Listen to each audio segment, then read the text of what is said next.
ഈ ചങ്ങനാശ്ശേരിയിൽ ആരാണ് ജയസാധ്യത? ചങ്ങനാശ്ശേരിയിലെ രാഷ്ട്രീയത്തെക്കുറിച്ച് എന്തെങ്കിലും ഒന്ന് പറയാമോ?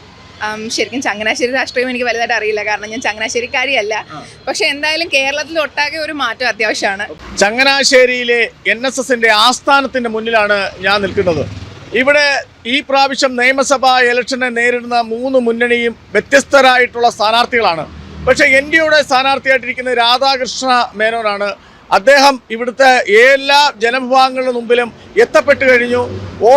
അദ്ദേഹത്തിന് പിന്തുണയായിട്ട് SNDPയുടെ ജനറൽ സെക്രട്ടറിയുടെ ഭാര്യയായ ശ്രീ പ്രീതി നടേശൻ വന്ന് അദ്ദേഹത്തിൻ്റെ കൺവെൻഷൻ മുഖ്യ പ്രഭാഷണം നടത്താൻ എത്തുകയുണ്ടായി. അത്തരത്തിൽ അവരുടെ പ്രവർത്തനം ഇവിടെയുള്ള ഈ SNDPയുടെ എല്ലാ വിഭാഗം വോട്ടും അദ്ദേഹത്തിന് സ്വരൂപിച്ച് നൽകാൻ വേണ്ടുന്ന എല്ലാ വിഭാഗം വോട്ടും NDAക്ക് സ്വരൂപിച്ച് നൽകാൻ വേണ്ടുന്ന പ്രവർത്തനമാണ് അവരുടെ ഭാഗത്ത് നടക്കുന്നത്.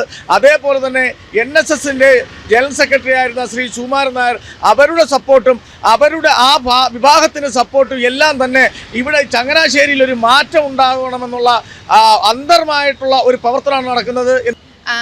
ഇപ്പം LDF UDF ഭരിക്കുന്നുണ്ടായിരുന്നല്ലോ, പ്രത്യേകിച്ച് മാറ്റമൊന്നും വന്നിട്ടില്ല ഇതുവരെ ആയിട്ടും. കേരളത്തിന് എങ്ങനെയാണോ അടിസ്ഥാന സൗകര്യങ്ങൾ ഉണ്ടായിരുന്നത് അത് തന്നെ പണ്ട് തൊട്ടേ ഇപ്പം എല്ലാവരും പറയും കേരളത്തിൽ എഡ്യൂക്കേഷൻ. നമ്മൾ മനസ്സിലാക്കേണ്ട കാര്യം, നമ്മുടെ നാഷണൽ ഹൈവേ എത്രയോ വർഷങ്ങൾക്ക് മുമ്പ് ചെയ്യാൻ പറ്റുന്ന ഈ നരേന്ദ്രമോദി സർക്കാർ വന്നപ്പോൾ കോടിക്കണക്കിന് റോഡ് നിങ്ങൾ സ്ഥലമെടുത്ത് റോഡ് പണിയണം. കാര്യം എന്ന് വെച്ചാൽ ഈ സ്റ്റേറ്റ് വിട്ട് അന്യ സ്റ്റേറ്റിൽ പോയി നമുക്ക് വാഹനത്തിൽ സുഖമായിട്ട് സഞ്ചരിക്കാം. ടോള് 10-100 രൂപ കൊടുക്കുന്നതല്ല, പക്ഷേ നമുക്ക് സഞ്ചാര യോഗ്യത വേണം. അതേപോലെ തന്നെ റെയിൽവേ സ്റ്റേഷനുകൾ നമുക്ക് ട്രെയിൻ ടിക്കറ്റ് ബുക്ക് ചെയ്ത് കഴിഞ്ഞാൽ എത്രയോ ദിവസങ്ങൾ കാത്തിരിക്കണം. അത് കണക്ക് റിസർവേഷൻ കിട്ടത്തില്ല. അതെന്തുകൊണ്ടാണ്? ട്രെയിൻ ഇല്ല, ട്രെയിൻ സഞ്ചരിക്കാനുള്ള പാളം ഇല്ല, ഒറ്റ പാളത്തിലാണ് നിൽക്കുന്നത്. ഇപ്പോൾ ആ പാളങ്ങളെല്ലാം സ്ഥിരമായിട്ട് 5, 2, 3 പാളങ്ങൾ എവിടെ ട്രെയിൻ യാത്ര ചെയ്താൽ തൊട്ടടുത്ത് റെയിൽവേ പാളം പണി നടക്കുക. ഈ പാളം ഉണ്ടെങ്കിൽ ട്രെയിൻ പോകാൻ പറ്റത്തുള്ളൂ. ഇപ്പോൾ രാജ്യമൊട്ടാകെ റെയിൽവേ പാളങ്ങൾ, റെയിൽവേ സ്റ്റേഷനുകൾ, റോഡിൻ്റെ സംവിധാനങ്ങൾ ഇതൊക്കെ മാറ്റുമ്പോൾ അതേപോലെ സ്റ്റേറ്റിനും കൂടെ ഒരു അധികാരം കിട്ടിയെങ്കിൽ ഇവിടെ അത് മാറ്റം ഉണ്ടാകും എന്നുള്ളൊരു പ്രതീക്ഷയില്ലേ? പ്രതീക്ഷയുണ്ട്, തീർച്ചയായിട്ടും ഉണ്ട്. പിന്നെ ഞാനിപ്പം റീസെൻ്റ്ലി കുറേ അധികം റെയിൽവേ യാത്രകൾ ചെയ്യുന്ന വ്യക്തിയാണ്. റെയിൽവേ കുറച്ചും കൂടി മെച്ചപ്പെട്ടതായിട്ട് നന്നായിട്ട് ഫീൽ ചെയ്യുന്നുണ്ട്. പിന്നെ നാഷണൽ ഹൈവേയുടെ കാര്യം പറയുമ്പോൾ എല്ലാവരും അവിടെ ഇവിടെയൊക്കെ പൊട്ടിപ്പോയി എന്നൊക്കെ പറയും. പക്ഷേ എന്ന് വിചാരിച്ചിട്ട് അത് ഒന്നും ഇല്ലാണ്ടിരിക്കുന്നതിനെക്കാട്ടിലും കുറച്ചും കൂടെ ബെറ്റർ ആയിട്ട് വരുന്നുണ്ട് എന്നാണ് തോന്നുന്നത്. അത് പൊട്ടിപ്പോയതിൻ്റെ ആണെങ്കിലും അവർ അതിനനുസരിച്ച് ആക്ഷൻസും എടുത്തിട്ടുണ്ട്.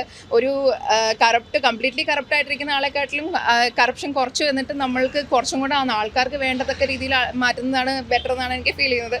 സോ അതുകൊണ്ട് തന്നെ ഒരു ചാൻസ് കൊടുക്കുകയാണെങ്കിൽ ചിലപ്പോൾ അറിയാം.